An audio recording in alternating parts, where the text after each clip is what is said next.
Hey guys, welcome to Sente, the YouTube channel dedicated specifically to beginner and intermediate players to help them get better at the game.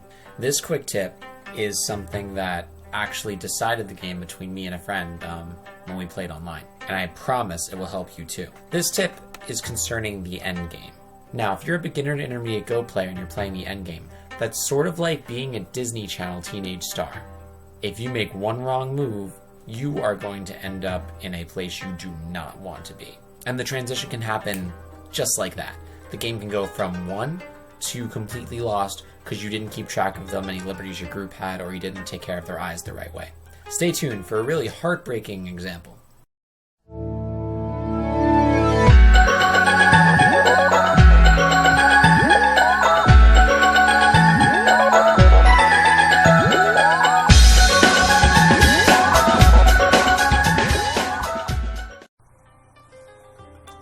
Alright, so here is the example that I'm talking about, and this will illustrate very much why you really need to pay probably even more attention during the endgame than maybe even during the opening in some cases, because what you thought was safe could turn out to be completely not. So to provide some context, I played against my friend Zelliko. He was black and I was white. He played a great game. He managed to thwart my attempt to capture him here. Scored some stones, got the right half, and it looks like he's honestly about to win. The score estimator says I'm behind by a few points. But we're just finishing up the game, and I managed to get his group into this little dumpling shape, into like a heavy shape here. And I notice that this group is all open, so there's no really eyes, right? Not here, not here. That being said, it can make eyes really easily. You know, he just has to connect here, play here. It'll take him a few moves, but he'll be fine. And then he could even play there if he really wanted to. So, rightly so, he shouldn't have been that worried. Now, I played this move. So, in the surface level, this just looks like I'm just getting more points because he can play here. Because I will then capture him, right? So, can't do that. So that just seemed like I was just getting one more point of territory he couldn't respond to. But there was an idea that I had that was sort of hidden, that if he didn't respond in this area, would be horrifying for his entire group. And because he was in the endgame, you know, no one's really thinking, you're under time pressure, he didn't see the danger. And he just decided to play a random fill-in move here. And that is when the disappointment happens, because I played here. This throw-in does two things. So the first thing it does is threaten to capture the 3 stones, which obviously isn't good. The game is too close to allow that. Problem is, if black takes, which he did, this is now a false eye. So once I fill in and then play here, so let's just say I fill in and then black Tanukis, right, and do that, that's Atari, which means to fill it in. So this eye isn't real. And so,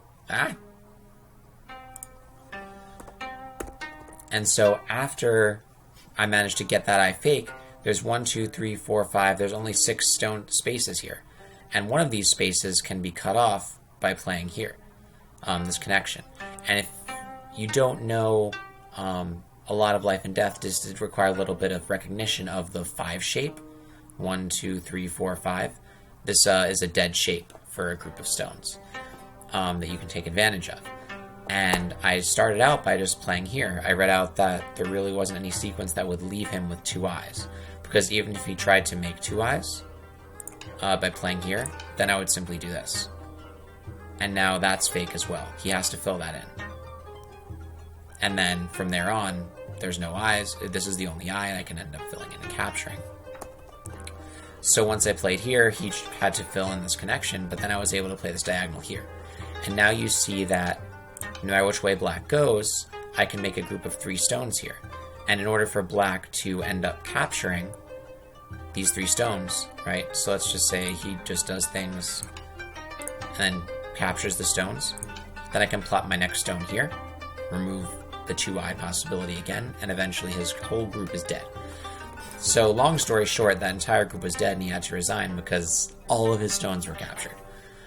So when you're playing your games and you see a group that doesn't have a face value eyes yet, it doesn't have eyes right then and there, think about how it can make them. Think about weird cut points, weird throw-ins, because at this point in the game, if your opponent is already losing, he really has nothing to lose anymore. So he's willing to sacrifice whatever need be to try out these ideas. So you need to make sure you are perfectly solid in the end game and balance trying to get more points with keeping yourself safe. Because if you don't think about the fact that groups you thought were safe might not be, then things like this can happen. So that's the quick tip. Hope you'll all learn something. Stay tuned for more videos, more games. I'm going through a crazy time. I'm moving to Delaware and starting grad school. Things are super busy, so I might not be able to make as much videos as I would like, but like certainly in the coming weeks, once I get sort of settled, I move out on the 19th, I'll be able to make some more. In the meantime, keep playing, and I will see you all later. See you on the grid.